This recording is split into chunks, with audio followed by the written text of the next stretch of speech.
সাগরে সৃষ্ট লঘুচাপের প্রভাবে রাজধানী ঢাকাসহ দেশের বিভিন্ন স্থানে টানা বৃষ্টি হচ্ছে। এর মধ্যেই নতুন দুঃসংবাদ দিল আবহাওয়া অধিদপ্তর। সংস্থাটি জানিয়েছে, আগামী 24 ঘন্টার মধ্যে দেশের 5টি বিভাগে ভারী বৃষ্টির সম্ভাবনা রয়েছে। একই সঙ্গে সারা দেশেই বজ্রসহ বৃষ্টিপাত হতে পারে।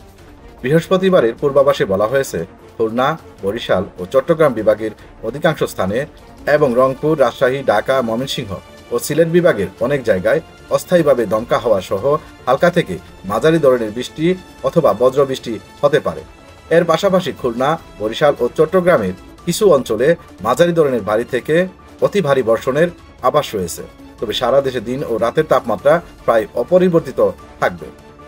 পরবর্তী কয়েকদিনের পূর্বাভাসে জানানো হয়েছে, শুক্রবার সন্ধ্যা 6টা থেকে আগামী 24 ঘন্টায় রংপুর, রাজশাহী, ঢাকা, ময়মনসিংহ, খুলনা, বরিশাল, চট্টগ্রাম ও সিলেট বিভাগের অধিকাংশ স্থানে বৃষ্টি অথবা বজ্রসহ বৃষ্টিপাত হতে পারে।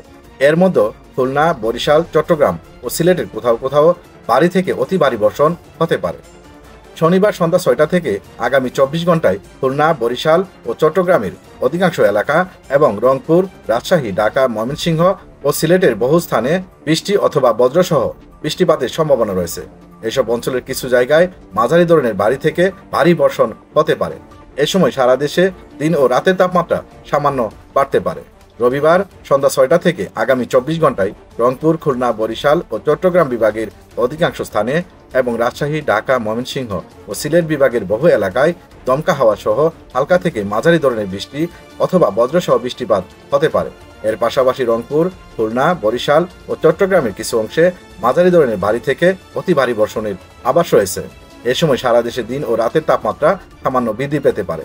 আবহাওয়া অধিদপ্তর আরও জানিয়েছে, আগামী 5 দিনে সারা দেশে বৃষ্টিপাতের প্রবণতা কিছুটা কমে আসতে পারে।